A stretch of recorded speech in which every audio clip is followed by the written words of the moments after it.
Hey, how's it going, guys? Stonewall here with Raised by Sharks. Today we're going to be bringing you the hammer tutorial. The hammer is a very simple weapon to use and to get good with, so it's going to be a short video, but we're going to get ahead and get started now. So, from the sheath position, press triangle to bring it out, like that, or you could start off by charging it like this. Now, when it's unsheathed, you have triangle, like that. And then you have the triangle overhead combo, like this. Very powerful, especially against heads. Then you have circle, like that. And then you have the circle combo, which is the big bang combo. Personally, one of my favorites. Very, very powerful, especially against a stunned monster when you can just keep unleashing those powerful hits. Now, triangle, when you're moving, like that, does a slightly different attack that then leads back into the overhead upswing combo. From the charge position, one charge does that, and you can lead it into this combo, like that, with triangle afterwards. And then it's got tier 2, which has this combo. And then there's tier 3, which has two different versions, a stationary and a mobile version. We're going to show you the stationary version first. So get in position. You do one upswing and then a downward swing. If you have a sleeping monster, you're going to want to wake it up like I just did there with the downward swing. So you would want to miss with the upward swing and hit with the downward swing because it's the strongest part. So now we're going to show you the tier 3 charge when moving, which is the spin.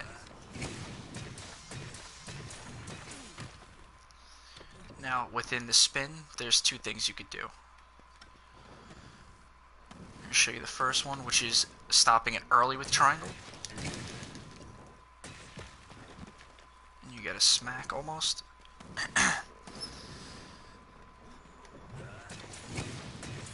And then the late stop, which is a strong upward swing. That's basically it for the controls. Note, when you're sliding down a hill, if you charge up your attack, your guy will do a jump spin to win. Alright, so now we're going to go ahead and get into some gameplay of it and show you how to properly use it in combat. So, with the hammer usage in gameplay, unlike most weapons where the priority for the body parts is always in flux depending upon who's in your party, the hammer always has priority for the head.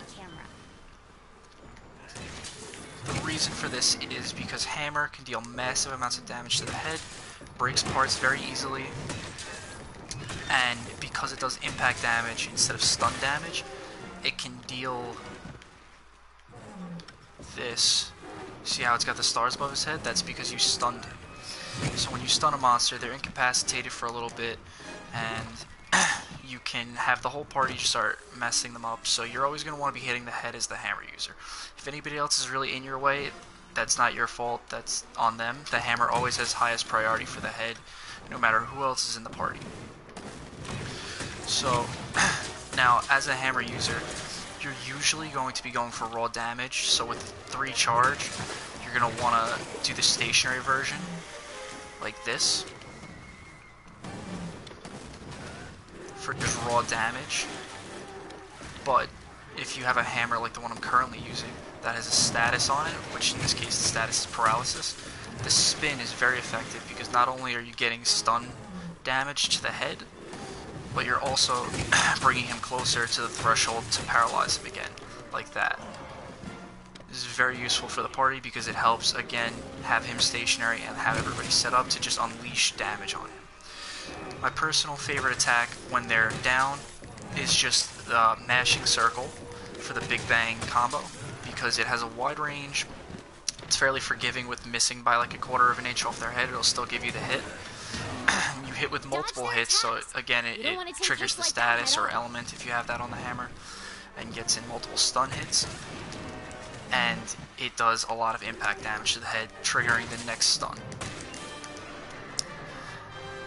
it's basically all my tips for you guys for the hammer, because like I said, it's a very simple weapon. If anybody has any more questions, you can leave it in the comments section below. I can just straight up answer it down there. I don't think this weapon is going to require an advanced techniques video, because again, it's fairly simple to get used to it, and I don't think you'll have any issues with it. Good luck, guys.